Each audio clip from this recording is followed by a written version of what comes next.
pessoal, bem-vindas e bem-vindos aqui no nosso painel sobre aprendizagem visível com a Júlia, Simone e a Renata. Imagino que todos já viram o vídeo delas, trazendo aí, Júlia trouxe aplicações práticas, Simone falou de avaliação. Claro que eu estou resumindo que as três falaram bastante coisa sobre a aprendizagem visível. A Renata trouxe várias referências logo no início, e a gente já recebeu algumas perguntas aqui prévias, que eu vou começar aqui perguntando para elas.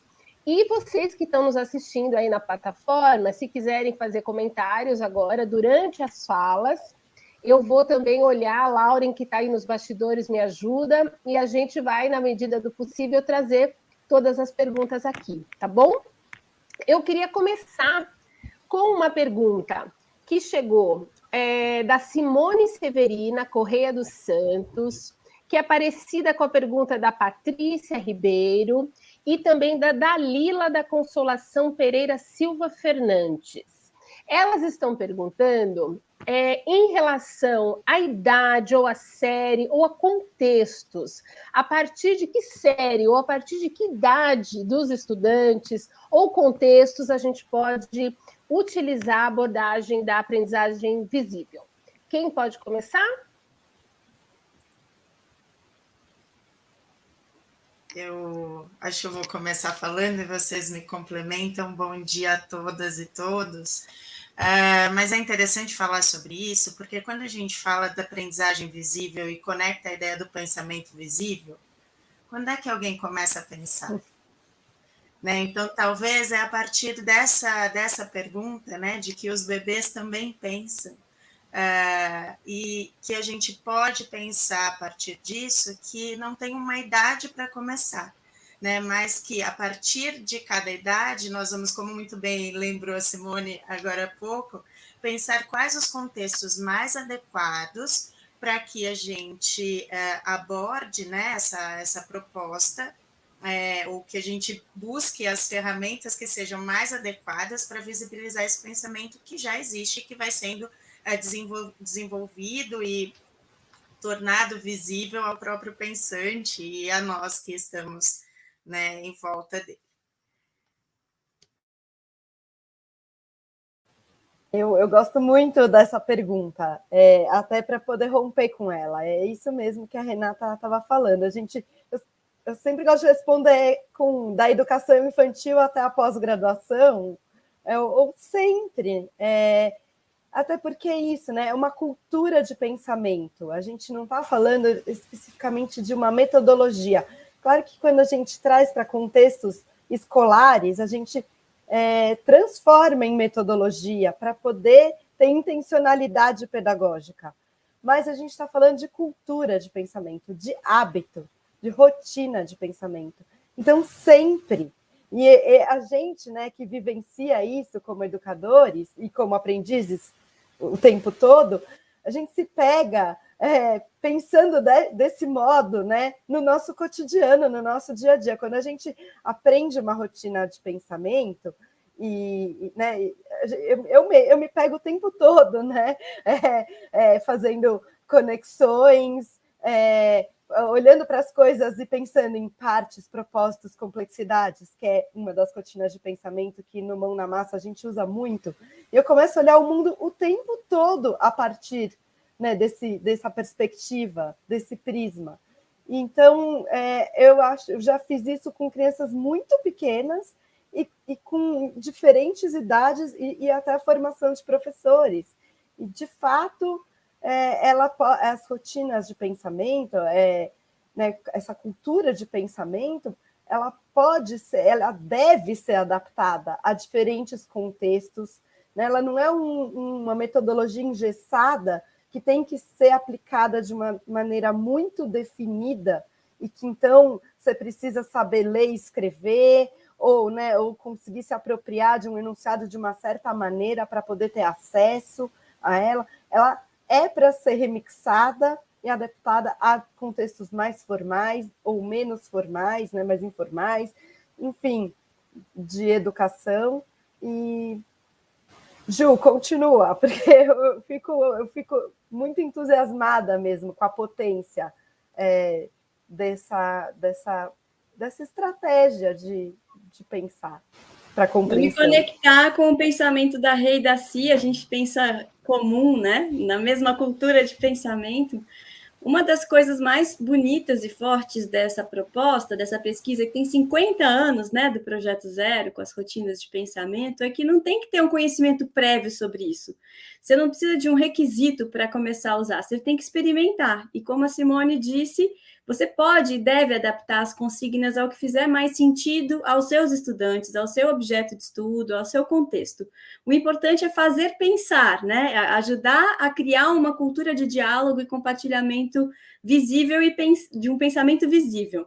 Ele pode ser muito oral, em qualquer idade, pode ser escrito a partir do momento que as crianças escrevem, que, né, adolescentes escrevem. Como pode também ser gravado em áudio, a gente já fez isso, né, num projeto que a gente gravou em WhatsApp as rotinas e promoveu uma outra cultura de registro oral. A gente poderia fazer em vídeo. Então, há muitas maneiras da gente fazer registros de um pensamento visível e compartilhado, e o mais importante é isso, né? Elas servirem ao propósito de fazer pensar, e nunca virar uma tarefa mecânica e sem sentido, um preenchimento de lacunas, ou como se fosse uma atividade avaliativa descolada, fora de contexto. Preenche aqui essa rotina que eu vou ver se você aprendeu. Não é isso. O propósito é justamente tornar visível um pensamento autêntico que esteja acontecendo ou no grupo grande da sala ou em pequenos grupos, e o ideal é que a gente possa ter algum registro desse pensamento para continuar apoiando essa aprendizagem depois. Muito bem. Eu vou fazer a segunda pergunta aqui, que eu acho que dialoga com essa primeira, até por conta... Por que essa primeira vem, né? Ela vem com um pouco de dúvidas em relação a como que a gente dribla o tradicionalismo da escola, né? A expectativa pelo conteúdo, pelas notas de uma maneira tradicional. A Jéssica Silveira Melo dos Santos faz exatamente essa pergunta, ó. Como podemos equilibrar o conteúdo com a metodologia ou a abordagem de forma a cumprir o que a escola exige, o que os pais que ainda estão presos a modelos antigos e esperam, que o educando possa aprender no seu ritmo, sem aquela pedagogia punitiva de notas baixas. Então, como pensar em introduzir ou adotar essa abordagem e pensar em metodologias criativas, em formatos que levem à inovação diante dessa expectativa tradicional que a escola tem e até as famílias. Quem quer começar?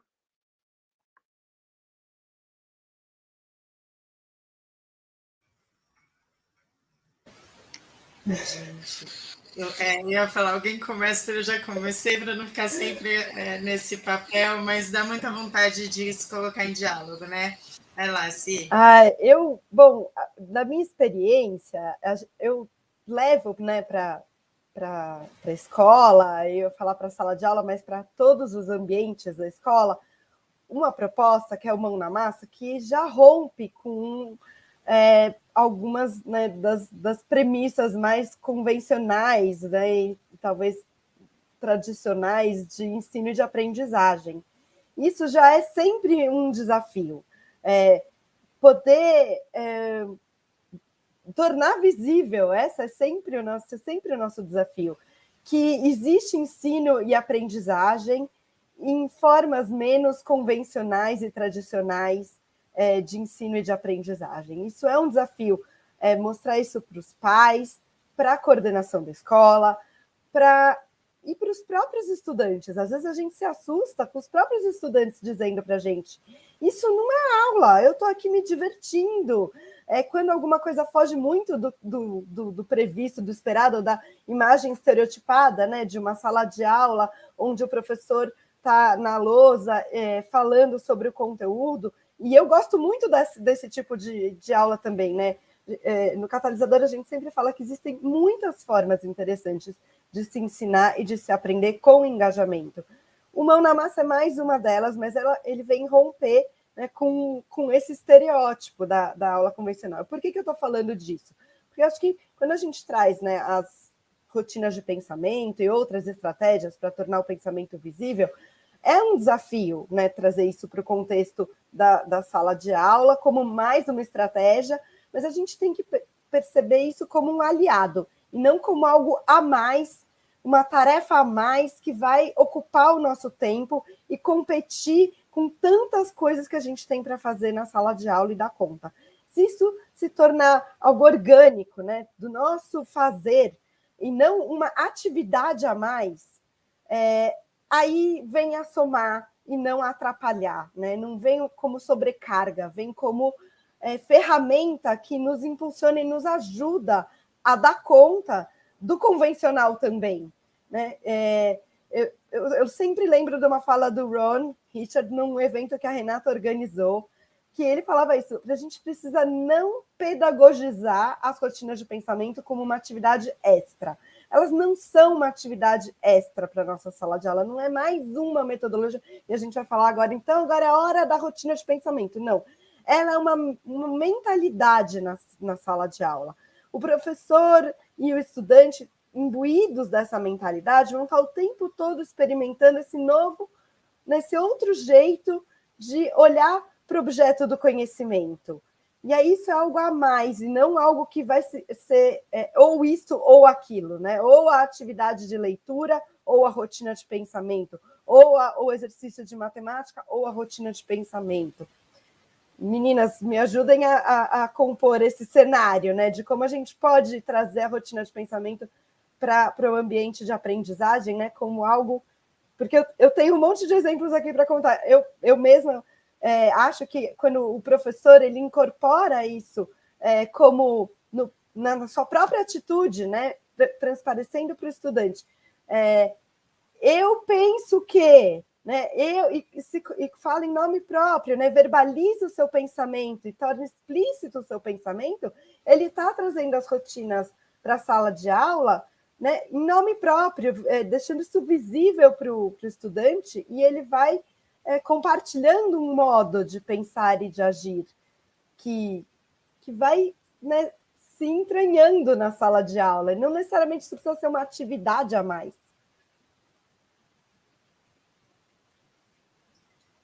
Júlia? Eu fiquei pensando... Renata? Eu fiquei pensando nessa conexão com a pergunta sobre o conteúdo. A fala da Júlia anterior, quando fala a rotina, não é para... Vou fazer aqui para checar, como se fosse uma atividade avaliativa, para checar o que ele aprendeu, o que ele pensa. E a Simone falando agora, né, de que não é mais uma coisa, ela está dentro da aula. E aí eu vou puxar isso para fazer uma conexão com a própria pergunta que me parece estar por trás dessa pergunta, que é assim... como é que a gente faz isso acontecer dentro da escola? Ou seja, como a gente faz o pensamento acontecer dentro da escola? E aí volta para uma questão que é central nessa pesquisa, que é pensar que a escola talvez tenha sido, por muito tempo, o lugar onde o pensamento não era priorizado, que é a própria fala do Ron, né, de que os ambientes de aprendizagem eles devem se desenvolver, né, eles ser ativamente promovidos e valorizados nas nossas escolas. Então, quando a gente fala, olha, tem um currículo para dar conta, eu tenho um conteúdo e a rotina é uma outra coisa, ainda é lastro desse pensamento, desse entendimento de que o pensamento ele não é o centro do nosso empreendimento dentro da sala de aula, dentro da escola, né? Então, pensar com o conteúdo é dizer, eu vou pensar em torno de algo. E o que está ali em diálogo é um tema, é um assunto, é um conceito. E aí a gente vai pensando no como promover uma experiência em que a discussão sobre esse tema, sobre esse conteúdo, sobre esse conceito, ela coloca em evidência o tipo de pensamento que pode ser desenvolvido ali. Então, que os alunos vão observar para que eles possam aprofundar esse olhar com atenção para um detalhe em torno daquele conteúdo, construir uma explicação ou pensar com evidências, né? Então, é tudo, como a Simone foi dizendo, dentro do que está acontecendo na sala, né? na proposta, no currículo, no conteúdo que está sendo previsto ali. Mas com esse olhar e com perguntas, com proposições que nos ajude a efetivamente promover essa relação com o conhecimento, com a reflexão um pouco mais profunda, e não trazer uma resposta pronta, ou esperar que tenha uma resposta única para o que está sendo proposto ali. Ju, desculpa, eu te interrompi, né? Imagina, não.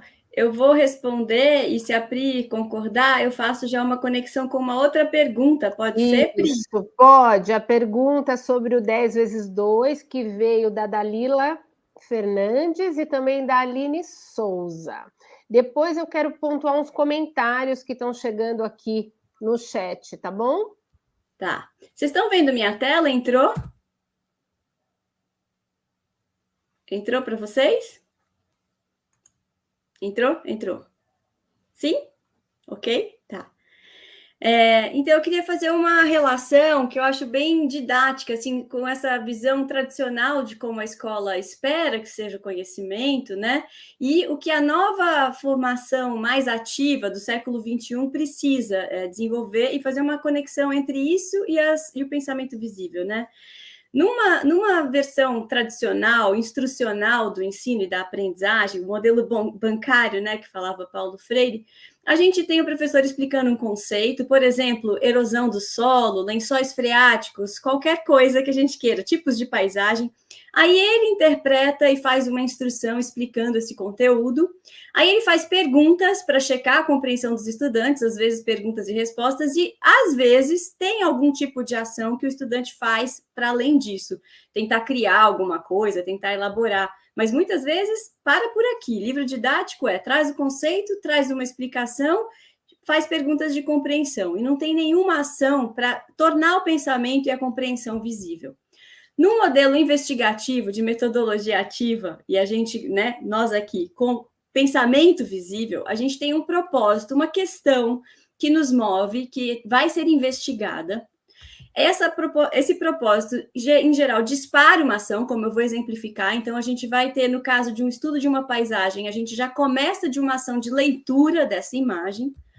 Essa ação de ler a paisagem, de ler uma imagem, já vai trazendo reflexões para um alargamento do grupo. Então, quando a gente vai pensando um com os pensamentos do outro, compartilhando esse pensamento e tornando visível, a gente vai alargando a reflexão. Aí a gente vai alargando nossa compreensão sobre o mesmo fenômeno, que antes era mais rasa, mais superficial, e vai se aprofundando. E depois a gente conceitua, porque a escola formal precisa conceituar, a gente precisa chegar na conceituação. Mas ela vem no final, ela vem para reforçar o propósito, para fechar aquela pergunta, e a teoria vem ajudar a conceituar e a garantir essa compreensão. Ela não vem antes, dada pelo professor. Então, eu vou exemplificar com o que a gente fez nas oficinas que eu apresentei, né, de como tornar a aprendizagem dos estudantes mais visível.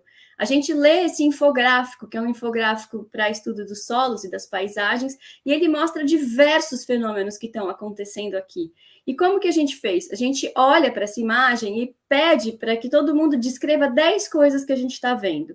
E aí vem as 10 primeiras, mais rasas, mais imediatas: árvores, camadas do solo, cidade, relevo, palavras desse tipo. Aí, depois que a gente já tem 10 listas de coisas, a gente começa a falar, então agora vamos mais fundo. Além dessas 10 coisas, o que a gente consegue ver? Ou que a gente pergunta sobre essa imagem?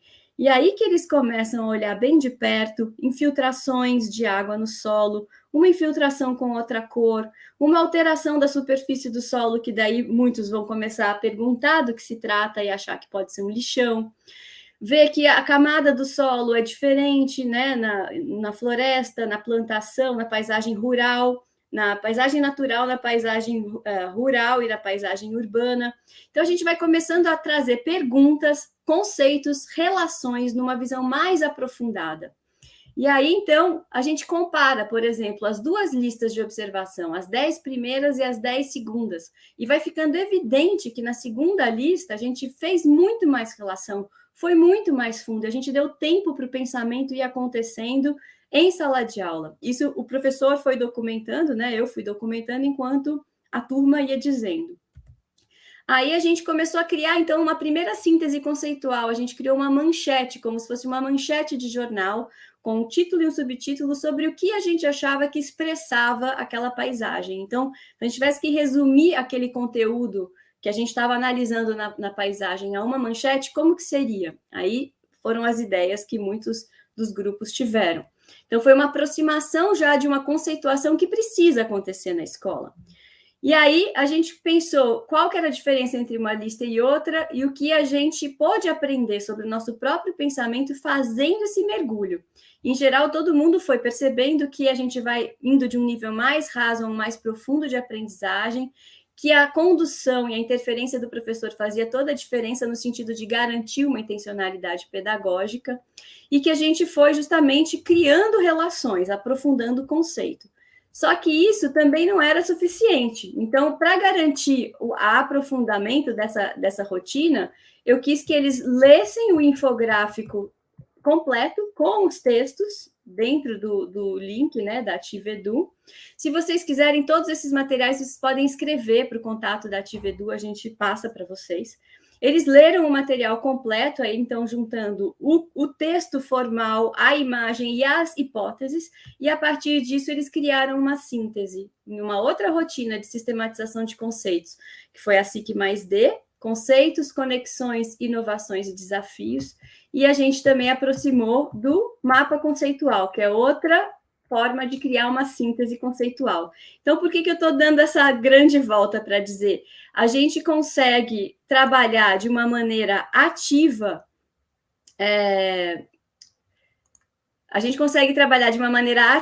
tornando o pensamento visível e dando conta da conceituação que precisa acontecer na escola. Entender os tipos de solo, entender os tipos de paisagem, raciocinar com base em evidências, mas isso pode ser feito de uma maneira a envolver todo mundo no pensamento, a criar uma cultura de pensamento compartilhado em sala de aula e a criar diferentes situações mão na massa, ativas, para fazer esse pensamento emergir. Desculpa se eu me alonguei muito.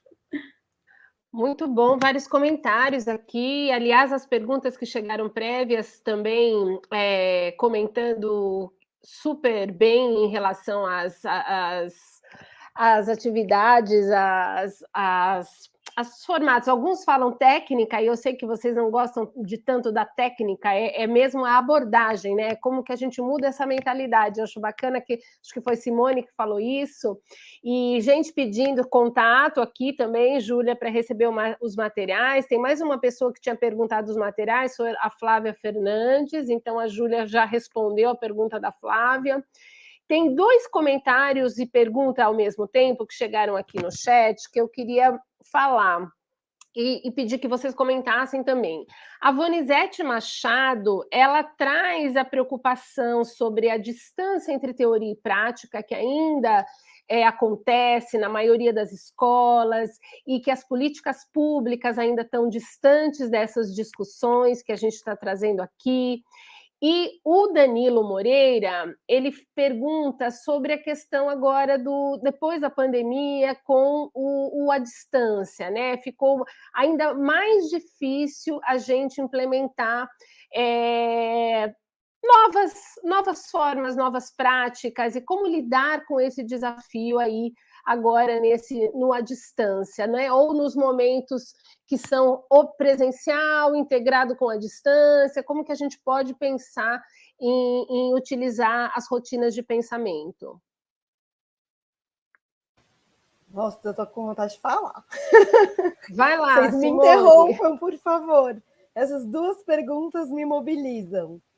A primeira, nossa, eu quando encontrei essa pesquisa toda do Projeto Zero, né, que existe há mais de 50 anos, mas eu me encontrei com ela em 2017. Para mim foi, assim, para usar a palavra do momento, disruptiva, porque eu sempre fui uma pessoa muito ligada à teoria, assim, gosto muito mesmo do estudo acadêmico e de ir a fundo na teoria, e também uma pessoa muito preocupada com a prática. E sempre vivi esse dilema, essa dicotomia, como eu faço a conexão, essa ponte entre a teoria e a prática? Sempre foi uma angústia para mim, no meu percurso de pedagoga. Quando eu encontrei, né, o Projeto Zero, eu falei, é isso. Eu não sei, talvez enunciar e explicar com toda a propriedade Como é tão conectado, assim, é uma prática com muita consistência teórica.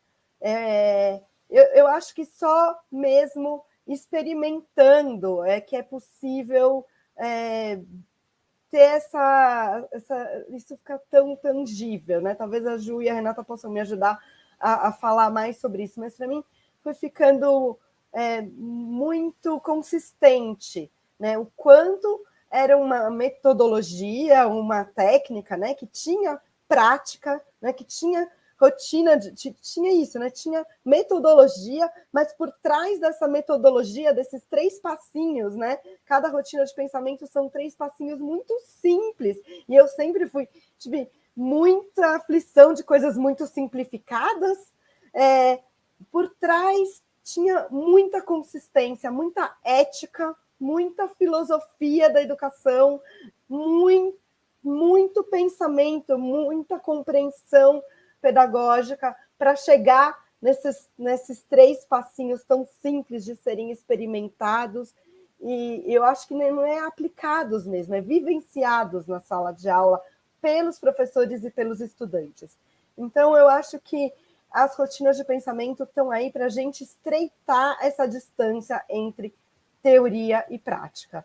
E eu convido todos os que estão assistindo a gente a experimentar mesmo, porque eu acho que assim como Mão na Massa me encantou também por isso, porque faz para mim um caminho ao avesso, da prática para a teoria e de volta, né, da teoria para a prática. Acho que a rotina de pensamento ajuda a gente a fazer isso. Comecem experimentando as rotinas e vão entendendo o que está por trás, qual é a teoria que está por trás. E aí a gente vai estudando a teoria que está por trás. Não comecem só estudando a teoria para depois aplicar a rotina de pensamento. Porque senão até a gente ter coragem de colocar em prática e aplicar, demora muito. Se a gente começa já experimentando, né, com a gente mesmo, entre os nossos pares, educadores, professores, e com os nossos estudantes, a gente vai ganhando, né, fluência, e aí a gente vai estudando e lendo os textos, e aí a gente vai entendendo por que elas fazem tanto sentido e a teoria que está por trás. E aí a gente vai fazendo essa ponte, esse diálogo, teoria, prática, teoria, prática. O que vocês acham? Eu fiquei pensando muito no que você foi dizendo, Simone, porque quando você fala dessa prática e dessa vivência e disso acontecer com a gente, eu lembro eu tive contato também, né, não tão, né, de antes, com a pesquisa, né, com esse projeto. Em 2014 eu tive o primeiro contato e vim aprofundando desde então.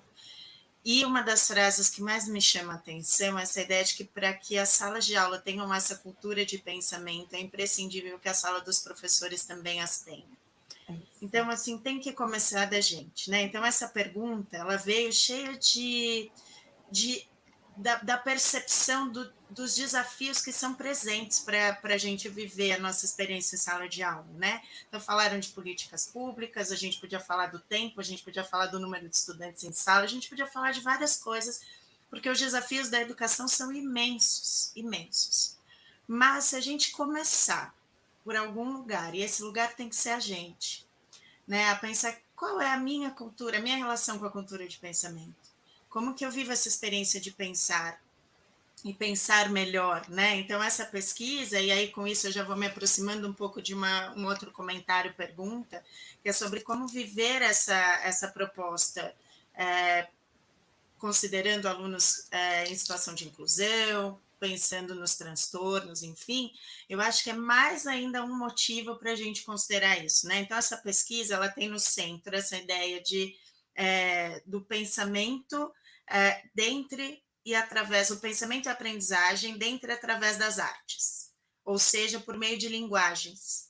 Então, quando a gente fala de qualquer situação de dificuldade, desafio de aprendizagem, quando a gente fala de um transtorno, a gente está dizendo como a gente acessa os diferentes indivíduos, por meio de linguagens. Então, quais são as linguagens que são mais favoráveis para alcançar determinado estudante, determinado humano, né? Então, é disso que a gente está falando. Então, quando a pergunta fala de pôr em prática, quando ela fala como fazer isso no online, né? Nessa distância, nessa pandemia, e como a gente fazer isso com alunos que requerem um olhar talvez um pouco mais específico para a gente pensar a aprendizagem, ainda mais a gente precisa colocar essa abordagem em discussão, né? Que é dizer assim, à distância, o que acontece quando a gente vai para a pandemia, para essa experiência online? A primeira coisa que a gente tem que pensar é qual a nossa concepção de educação e qual o nosso entendimento de como as pessoas aprendem. Então, se aprender não tem a ver com informar, nem entregar informações, né, um currículo, mas sim investigar, despertar essa curiosidade, ou trazer essa experiência, como a Júlia acabou de mostrar, um exemplo, né, de uma oficina, tudo em tela, gente, né? Mas que não era informação, era proposição de investigação. O que você vê, o que você pensa? Então, quando a gente fala até, inclusive, no planejamento para compreensão, como eu planejo a experiência ser vivida em torno de um conteúdo, de um conceito, de uma investigação, que garanta que todos os envolvidos possam pensar, trazer seus pontos de vista, confrontar ideias. Quando a gente fala disso, na prática é vivendo, né? Então tem uma teoria que é posta ali, mas é vivendo a experiência de se perguntar, de construir explicações, né? Então a prática está dada, como a Simone foi dizendo.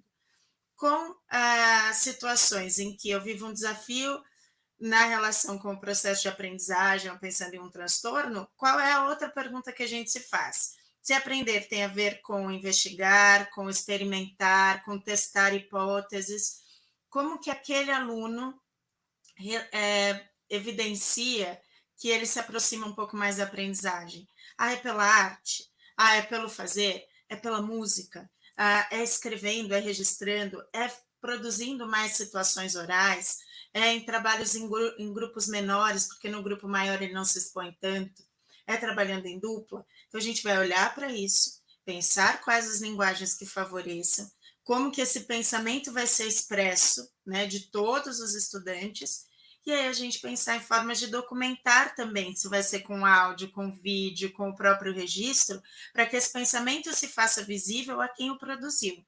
Né? A gente não pode perder nunca isso de vista, e essa é uma fala da Cheryl Tishman que me marcou muito, que é fundamental que o pensamento visível se faça visível ao próprio pensante. É importante que nós, como professores, saibamos, mas o pensamento do outro ele tem mais valor ainda se ele estiver visível a ele, que aí sim ele vai promover o empoderamento, vai promover o avanço na aprendizagem, que é o que a gente tem como meta central ao pensar uma escola que desenvolve a autoria, a autonomia do estudante.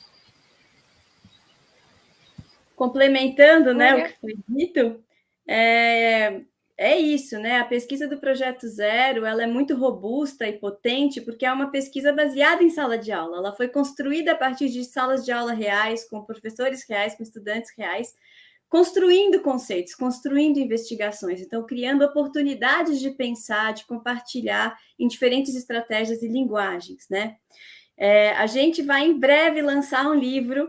Simone e Renata são parte desse livro, que é Aprendizagem Visível em Sala de Aula, propostas para estudantes e professores, que vai trazer várias experiências brasileiras em português, em diferentes segmentos educacionais. Né, e pergunta justamente sobre isso, já está respondendo a pergunta sobre os materiais em português. Em breve. Em novembro, a gente tem o lançamento desse livro, da Panda Books, né, que eu sou a coordenadora, e tem vários autores, dentre eles a Simone e a Renata. Então, muitos materiais e experiências práticas em português.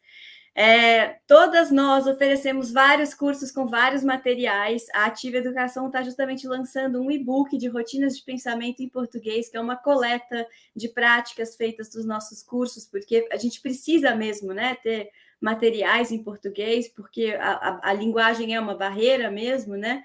Tudo que está no site do Projeto Zero hoje, no Toolbox, né, que é um conjunto de ferramentas que eles disponibilizaram durante a pandemia, está em inglês ou espanhol. As meninas do Catalisador, Simone, Rita e Paola, traduziram várias rotinas ao português, dentro já do Projeto Zero, mas num projeto específico, que é o Agency by Design, e tem muitas rotinas que não estão oficialmente ainda traduzidas em português. A gente está fazendo esse esforço de tradução, de trazer esses materiais, e a gente criou também uma plataforma na Educação do Futuro, que é uma comunidade de aprendizagem visível, que todo mundo pode participar, que é cheio de experiências práticas de vários professores em matemática, em língua portuguesa, em vários temas, justamente fazendo traduções, fazendo adaptações, colocando em prática em português nas nossas salas de aula. Eu coloquei aqui no nosso comentário. Aproveitar essa informação, porque temos também a perspectiva, estamos em negociação para lançar aqui em português no Brasil o livro Making Thinking Visible, né? Então negociando aí uma tradução para lançar em português, que é um dos livros que muito alimentam as nossas reflexões, as nossas discussões, então a gente está bem feliz com isso também.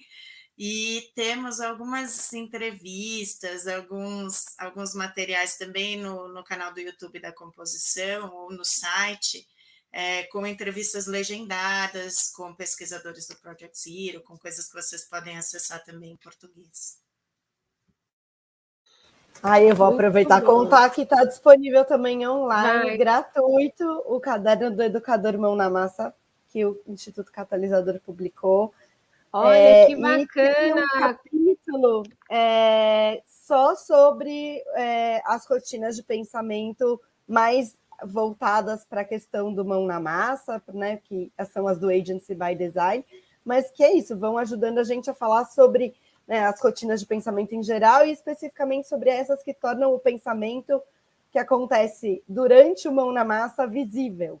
E eu coloquei lá na mesa, no chat da mesa, o link, que o download é gratuito para todo mundo. Já achei aqui, já vou colocar aqui no chat para o pessoal. Porque está em português, a gente tem essa aflição, né, de poder compartilhar em português com todo mundo esse material que é tão significativo e importante, poder dar acesso, né, a todos os educadores para poder tornar nosso país todo, né, uma comunidade de aprendizagem visível, e isso é muito significativo. Eu estava aqui pensando tantas coisas para a gente continuar conversando, né, sobre essa questão, né, da inclusão e das dificuldades da pandemia. Acho que a gente, quando a gente está comprometido, né, com o ensino e com a aprendizagem, a gente vai encontrando formas, né, de... Claro que tem que ter estrutura para a gente poder trabalhar e exercer nosso ofício de professor, mas a gente vai encontrando as maneiras, né? E aí, ao longo da pandemia, a gente no Instituto Catalisador, que a gente trabalha com estudantes da periferia, de territórios bastante vulneráveis, que não tinham acesso à internet de qualidade, e muitas vezes não sabiam ler e escrever, às vezes mesmo no ensino fundamental 2, a gente foi trabalhando por WhatsApp, com fotos e vídeos, e trabalhando com rotinas de pensamento. A gente pedia a gente distribuiu, né, com apoios diversos e estratégias diversas, carteiro catalisador, né, enfim, kits mínimos, não, essenciais, né, de materiais básicos para o mão na massa poder acontecer na casa de cada criança e para poder fazer a coisa circular, né, o pensamento circular e se tornar visível, a gente trabalhava em grupos de WhatsApp, que era a ferramenta que a gente tinha. Mas é possível, até por grupos de WhatsApp, compartilhar o pensamento e tornar ele visível. E aí era isso, a gente recebeu devolutivas das professoras da rede pública que estavam com a gente no grupo de WhatsApp junto, né, mediando a atividade junto com a gente trabalha em parceria com as escolas da rede pública. Puxa, esse estudante nunca se manifestou na sala de aula, e agora ele está se manifestando aqui no grupo de WhatsApp. E aí a gente fala, olha só, como quando a gente diversifica, né? E eu não estou falando da diversificação da ferramenta, da tecnologia, mas de jeitos de acessar, né, as crianças, não é a tecnologia digital em si. Olha, infelizmente temos que encerrar. Milhares, olha, milhares, a quantidade que eu estou sentindo de pessoas que estão aqui mandando boas vibrações, dizendo que vocês são contagiantes, que foi um debate incrível, um painel maravilhoso.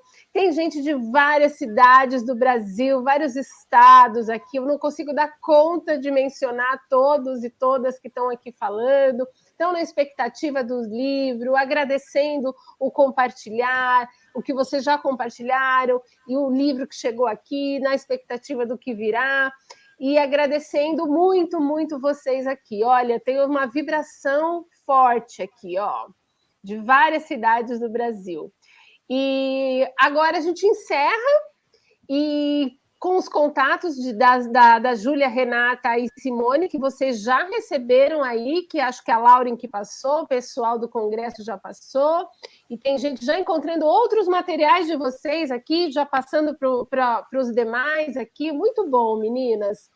Muito obrigada, então, por essa conversa. E eu vejo a hora também de ver esse livro. Estarei presente aí no lançamento do livro de vocês. Um abraço, gente. Obrigada, um abraço. Obrigada, abraço.